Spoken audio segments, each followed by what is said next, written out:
Bonjour tout le monde, j'ai la chance aujourd'hui de vous présenter un véhicule qui risque de connaître chez nous au Québec un succès colossal de par sa vocation, de par son format aussi.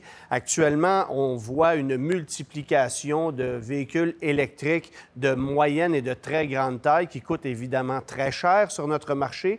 Mais Volvo a choisi d'aller un peu en contresens et de nous proposer dès 2025, en fait le véhicule arrivera à l'été 2024 comme modèle 2025, le EX30, qu'on baptise 30 évidemment parce que 30 a été le chiffre de la plus petite voiture offerte par Volvo il y a une quinzaine d'années. C'était la C30, on s'en rappelle. Alors, on lance aujourd'hui le EX30, qui est un véhicule évidemment 100% électrique et dont le format se rapproche des petits véhicules électriques qu'on offre actuellement sur notre marché. En fait, ce véhicule-là se compare en termes de proportion au Kona ou à ce genre de véhicule-là. Et ça sera intéressant de constater comment le EX30 va composer dans le marché du véhicule électrique parce que c'est un véhicule qui n'a pas de réelle compétition chez les marques premium en ce moment. Il n'y a pas d'équivalent chez Audi, BMW, Mercedes ou d'autres marques premium de ce genre parce que on va jouer dans des talles supérieures où on propose des véhicules qui coûtent généralement plus cher que ça. Bon, je commence par vous mentionner le prix annoncé par Volvo en ce moment. C'est 53 700 $ pour une version de base. Si vous ajoutez tous les frais, donc transport, préparation, taxes d'assises d'air climatisé, les frais de RDPRM, vous êtes à 57 359 $. Ça sera pour une version de base propulsée, mais évidemment qui sera éligible aux crédits gouvernementaux. Et si ceux-ci ne changent pas, bien, ça voudrait dire que le prix d'entrée avant taxe serait de 46 922 $ pour une version de base de ce EX30. Ça en fera donc un véhicule très convoité. Bon, évidemment, c'est une version propulsée. Il y aura aussi des versions à 4 roues motrices.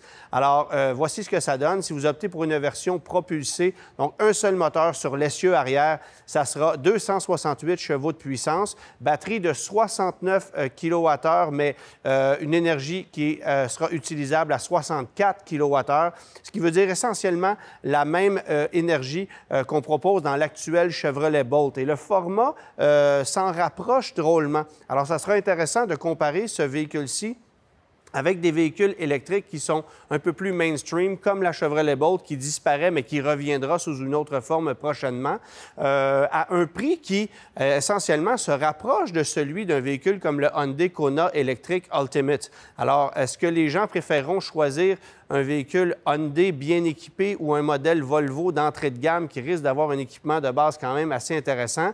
Bien, la question sera probablement très intéressante à se poser dans un avenir rapproché puisque ce véhicule-là arrivera dans un marché où on n'aura pas de réelle compétition, comme je le disais, du côté de chez Volvo. On peut imaginer, bien sûr, que le EX90, tout équipé avec tout l'habillage qu'on pourra lui connaître, pourrait aller flirter au-delà des 65 000 $, mais serait quand même éligible à tous les crédits gouvernementaux, tant provinciaux que fédéraux.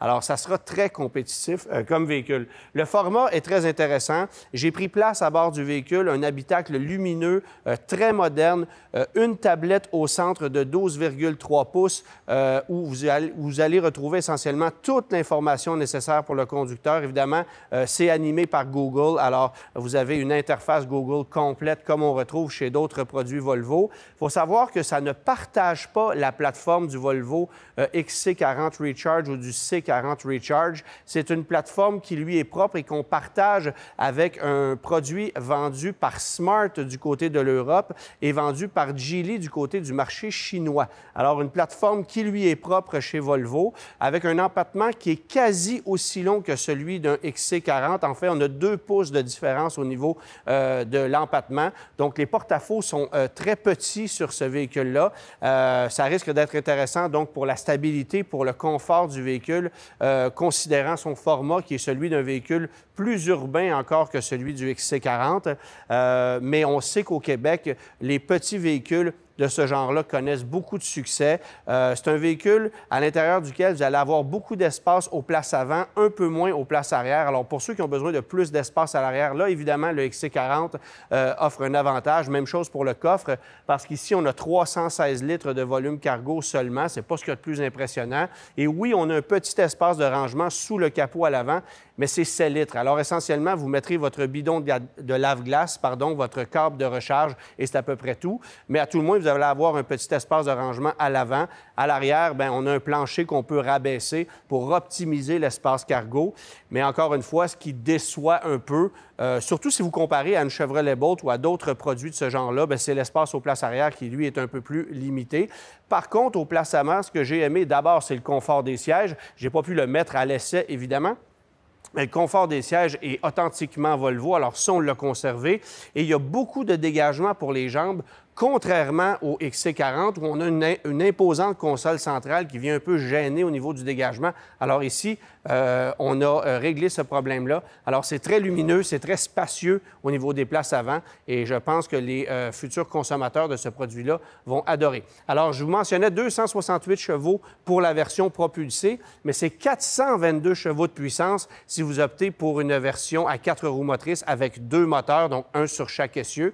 Alors ça risque d'être drôlement plus impressionnant, d'autant plus que le poids du véhicule en 4 roues motrices est d'à peine 1800 kg. C'est 1750 kg pour une version propulsée. Donc, un véhicule électrique qui est quand même assez léger. Et autre avantage, c'est un véhicule qui est aérodynamique. Le coefficient de traînée est de 0,28. Alors, ça risque d'être intéressant pour l'autonomie réelle de ce véhicule-ci. Dans le cas de la version propulsée, on parle de 442 km d'autonomie, 426 pour la version à 4 roues motrices. Donc, c'est plus que raisonnable. Ça se compare à ce qu'on propose actuellement sur le marché. On sait que l'autonomie des XC40 et des C40 a été augmentée à tout près de 470 km cette année, mais n'empêche, à 426 km pour la version à 4 roues motrices, ça sera également très intéressant. Et la vitesse de recharge maximale pour le EX30 est à 153 kW. Alors, ça aussi, ça sera intéressant, un avantage par rapport à d'autres véhicules sur le marché. Il faut aussi souligner que dès 2024, tous les véhicules Volvo électrifiés pourront être rechargés sur les bornes Supercharger Tesla. Alors ça aussi, ça sera un avantage pour ceux qui sont appelés à voyager. Mais évidemment, l'élément que je retiens le plus avec ce véhicule-ci, outre son design que je trouve très moderne, très rafraîchissant, j'aime beaucoup la partie avant, sans calandre, mais avec l'emblème Volvo. Personnellement, ça me plaît bien. Les feux arrière aussi qui sont très modernes et qui, évidemment, sont comparables à ceux du futur EX90, qui, lui, arrivera un peu après le EX30. C'est le fait qu'on amène chez nous un format plus urbain que la moyenne des autres VUS de luxe qu'on propose ou que les autres constructeurs proposent et proposeront dans les prochaines années. J'ai l'impression que ça risque de placer une barre dans le segment des véhicules de luxe électriques et que plusieurs autres constructeurs pourraient répliquer à ce futur succès du EX30 que je considère quasi assuré, du moins sur notre marché du Québec. Ça sera un véhicule très, très, très important. N'oubliez pas qu'à 53 700 $ avant les frais et tout le tralala, bien, c'est un véhicule qui va se comparer à des marques plus populaires, Chevrolet, Hyundai, Kia notamment, qui vont multiplier leurs modèles électriques au cours des prochaines années. Alors, Volvo pourrait aller chercher une double clientèle, soit celle qui s'achète des véhicules de marques plus populaires et une clientèle qui est habituée, par exemple, avec des véhicules allemands, mais où il n'y aura pas d'équivalent de ce produit-là. Encore une fois, est-ce qu'on pourrait répliquer au succès du EX30? Seul l'avenir nous le dira, mais en attendant, ce véhicule-là débarquera chez nous à l'été 2024 et on a annoncé tout récemment les prix. Alors, si vous avez l'intention de peut-être vous intéresser à ce produit-là, il vaut peut-être mieux aller placer un dépôt dès maintenant parce qu'il risque d'y avoir une liste d'attente assez longue chez nous au Québec pour un produit comme celui-là.